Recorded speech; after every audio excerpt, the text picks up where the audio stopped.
Hi, everyone, and welcome to the James CO channel. Today, I am here with Kyle Paxton. Hi, Kyle. How are you? Hi, Faith. Always a pleasure doing well. Thank you. Yeah, and we were currently chatting before this about the beginning of summer and That's right. kids home and chaos and fun. You can also tell them that we're not on our A games today, and we'll work through it for this, yeah, right? yeah, I know. Well, we're like shockingly human. I know we're not robots. So Um, it goes. But I also know too, like it is a misconception that, you're slower this time of year. I don't really Yeah, necessarily think that's true. What are your it's thoughts? not. Yeah. The job looks a little different, but it's no slower. Absolutely. And maybe this is a good time for people to ask questions and get answers to Yeah. things that they were thinking about while it's not in the chaos of tax season. So, Agreed. yeah. Okay, so today we're talking about how technology and AI are changing real estate investing. And this isn't a matter of now you can go do everything on your own because you can just plug it all Yeah. into chat and get the answers. Because what a very big misconception about AI is that it tells you what you want to hear. Yeah. And it It can, depending on how you craft your prompts, right? No, absolutely. So this is a great topic, Faith. And I mean, I think I'm a little fatigued by AI conversations at this point. I feel like every conversation is AI involved, but like we have to be addressing this right now, right? And especially in the real estate space, it's everywhere. It's super important. And if you're not utilizing this correctly, you're behind. absolutely. And I feel like it can definitely mislead you in a lot of ways. Yeah. Absolutely. Understand it. So the first question is, how are investors using AI to identify opportunities and evaluate deals? Yeah, the way I think about this and have kind of seen it is this really focuses in on kind of the deal screening and decision support around deals. Really, you can apply this to pretty much any industry. My role as an accountant as well. The biggest value right now is just taking massive volumes of your listings, public records, demographic data, rent comps, all of that good stuff, distilling information from a wide variety of sources and kind of just narrowing it down into a digestible summary, really. And to your point, you have to be careful with what you're crafting, where the information's coming from, be careful with prompting depending on what tools you're using to make sure you're getting real data. But if we think about like a real estate deal as kind of a funnel, right? Through the funnel, you have the broad kind of the step one, which is really throwing out the blanket layer. Where do I want to invest? What markets have improving fundamentals I want to get involved in? Are there any off-market opportunities within those markets that I can kind of get out in front of and potentially get a good deal? And just kind of look for anomalies across big levels of data, and then kind of bringing that funnel down into the kind of narrower, deeper into the transaction.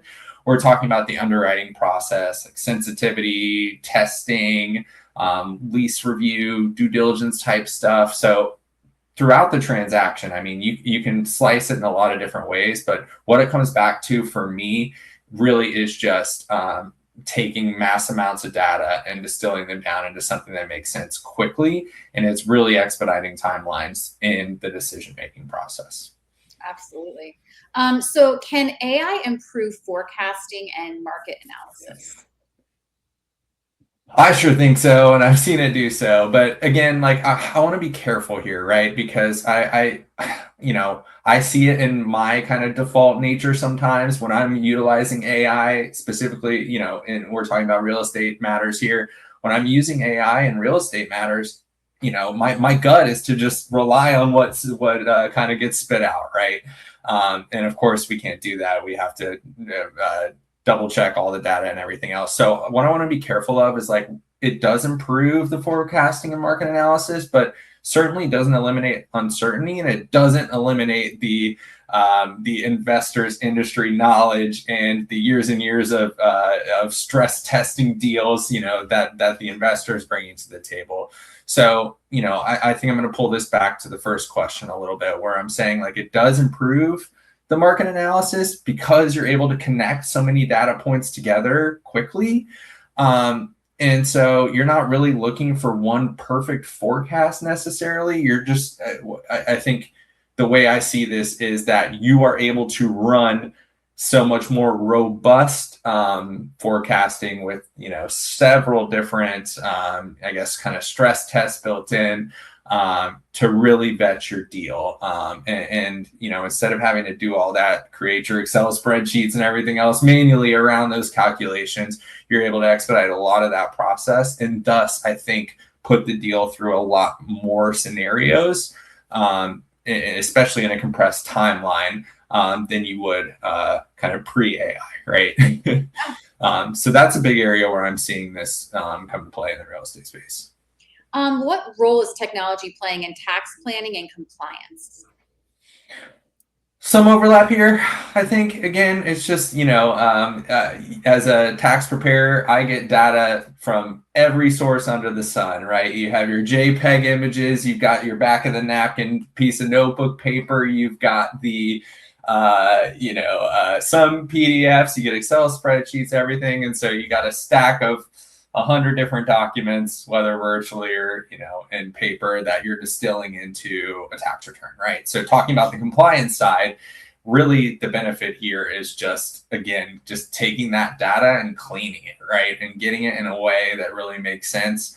Of course, when we're talking about tax compliance and things like this, there's highly sensitive information involved in your tax compliant picture. So the security around AI is extremely important and something we take very seriously as tax preparers. But really, it's kind of helping through all that process of the document collection through kind of the end product.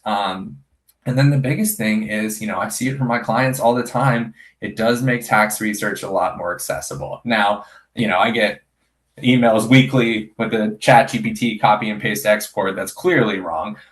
So again, we have but it's really helping. I really appreciate my clients that are doing that because it's an extra step in actually understanding their tax return, right?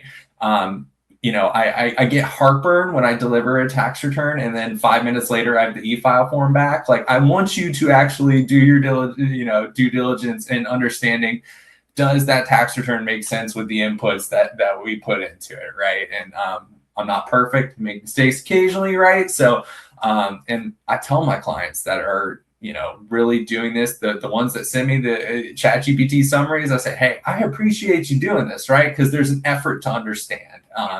And clearly I have value in, actually keeping up with the tax law and everything else. But this is ultimately your tax return, your financial picture, your money, everything else. I want you to understand it. Yeah. Pivoting, go ahead. No, I just think that what you said at the beginning is so profound. People don't understand that the lack of security when you go, people don't understand that. It is now, it's in the cloud, it's in the universe. And my friend chat knows everything about me these days. So not that all the other big corporations don't anyway, but still, it's another vulnerability, right? And so, like I said, we got to take that super seriously, especially as people are uploading documents from everything under the sun into AI, and without necessarily the proper care in doing that. If I can pivot to tax planning here for a minute, it's kind of our two-part question. I've talked about this a lot in various videos on this channel and the different video content we do, but really around tax planning, it's being able to get data right now. And again, distill data that, in real time down into a digestible manner so that you can make good projections along the way. So you're not just sitting on your hands waiting until April 15th to figure out what that tax liability is. And then, with that, it kind of gets back to what we were talking about with real estate deal vetting, where using AI to run different scenarios on what happens when we do X, Y, and Z, and be able to create different tax forecasts is making a material difference in how we tax plan, the efficiency of tax planning, and the frequency at which we can do it because we have good data along the way. So I've definitely seen that come to light here over the last year or two in a big way. Absolutely. What are the risks associated? We kind of talked about this because I just think this is such an important, real question that Yeah. I just don't people realize the gravity of the situation. Like Yeah. it's everything's out. You can't just put in everything personal and let it organize it all for you. And that's so exciting, but it's so much deeper than that. So, are there risks associated with relying too heavily on AI generated? Now, this one is insights. We were talking about security before, but Yeah. what about insights? Yeah, there's a lot here, right? And the first thing that comes to mind for me is garbage in, garbage out, right? Of course, the inputs you're putting in, how you're prompting, everything else are really going to dictate the outcome. And so that's taking a lot of training and practice across, at James Moore, as we're utilizing these tools, and as I'm using them personally, and as I'm using them in the real estate space, like it's taking a lot of refinement to really understand how do you give whatever AI tool you're using enough information to get you the output you need without necessarily putting too many guardrails to limit its capabilities, I guess is where I'm going with that. So then assuming you have kind of the right infrastructure, the biggest I think hurdles you have to overcome are like, okay, is there false precisions? A lot of times the output is pretty matter of fact, missing nuance and the caveats and the what ifs, especially if we're talking about kind of in research and like tax law type stuff around real estate. I think everyone's probably seen the news articles now on hallucinations and fabricated support. And, I've seen stories of legal cases being completely made up by an AI tool, because it's trying to satisfy the user and find something that fits that doesn't exist. And then looking at kind of the biases and blind spots that potentially can exist when it's a text generation tool, right? I beat this to death now, but the confidentiality and data security, I think, is the most important kind of the biggest risk here, and something that needs to be taken very seriously. Absolutely. How can smaller investors compete using the same technology as large firms?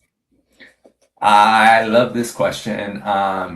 What's coming to mind for me here is one of the first terms in real estate is leverage, right? When you acquire a property, a lot of times you're taking on debt to create leverage, cash flow play, being able to take, there's tax benefits of having leveraged property.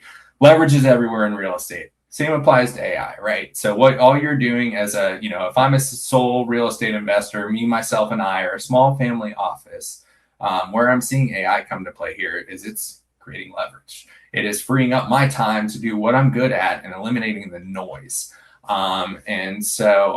With the elimination of the noise, also, you can create a pretty robust back office with a couple AI tools. And of course, we've already talked about the guardrails and the hallucinations and everything else. So having professionals to vet big ideas off of is still very, very important. But this plays into my ChatGPT emails, right? Like you can get 90% of the way there using the major AI tools that are out there currently. And it's really allowing real estate investors to free up their time and streamline a lot of the noisier processes in the investing process. Helps with, I'm thinking like drafting offering memorandums, summarizing market reports. We've already talked about like comparing rent comps, the underwriting process. I like utilizing data and AI in kind of the investor updates. If you have investors and you report to them quarterly, and again, this gets back to the conversation of like having real-time data available, but you can create a nice system where you just plug in your inputs every quarter and then you get the same investor report in a couple seconds and you roll on your way, right? So a lot of that stuff and fluff and time-consuming processes are significantly streamlined. Absolutely. So our last question today is what technologies are having the biggest impact on real estate today? I'll start with a joke here. and semi-joke. If you're buying your personal residence, right, you can go through and create a whole palette of paint colors and figure out how you're going to renovate each room while you're under contract, and really, get excited about all the renovations you're going to be doing to your personal residence when you're buying it. I've seen several people, running around with that recently, and I get a kick out of that. It's fun. Backing up on on a broad level, real estate investing. The low hanging fruit, I think, is just generally AI and machine learning. I talked about ChatGPT. You can use that for underwriting, the valuation process, forecasting, investor reporting, all that good stuff. The interplay of kind of dashboard reporting and AI is big, just in kind of the accessibility and real-time data like we've talked about. So being able to create a system where you have automatic inputs into a digestible, I use the term dashboard for ease, where you can just see kind of real-time market updates, track supply, review comps, like understand the economic trends in different areas. There's a lot there. There are a bunch of tools out there to kind of automate property management technology, and again, kind of eliminate a lot of that back and forth with tenant, working with your tenants, the maintenance, kind of tracking, automating rent collection, utility type functionalities, a lot there. In the the sales portion, you see a lot of like virtual tours and implementation of AI around being able to visualize. I joked about my paint colors, being able to visualize the space, big time there. And I guess kind of automations around a lot of that back office reporting we talked about. And then something that I've seen kind of come into play more is how AI has helped open the door for like blockchain investing in real estate, and kind of opening who can invest in real estate and create more avenues around that. We've seen examples of that popping up. And again, just kind of the interplay of these different technologies. So not one single technology there, right? It's a whole thinking when I was asking you that question, I said, I feel like sometimes people can get so overwhelmed, right? Yeah, like definitely. Where do we even start? So I think for anything, like if you are hesitant or this is overwhelming, because AI is only going to get bigger, right? Yeah. So starting at the very beginning, like you can go to Kyle, have a consultation, meet with him if you feel overwhelmed, and then he can kind of guide you through the beginning steps of incorporating AI. Because I feel like sometimes people get scared and they don't, know where to go, and it's already at this point now, so I'm just not going to do anything. And that's not. Faith, I know you've seen this, where like the shiny object that's available today that's going to solve all of your real estate problems or whatever problem we're talking about, tomorrow there's a better one, right? So understanding, like thinking through how we're doing these deals and how we're buying AI products and how we're, feeding that into our big picture is big, and not just going for that quick gut, the next shiny object that's out there, because tomorrow there's going to be a shinier one that we're absolutely. And because this topic is so big, and I know we can talk about this nonstop because it is ever growing and ever changing. This is going to be a 2-part series. So next week we will do another part on AI and real estate market. And it was great talking to you today, Kyle. And I will talk to you. Always a pleasure. Yeah.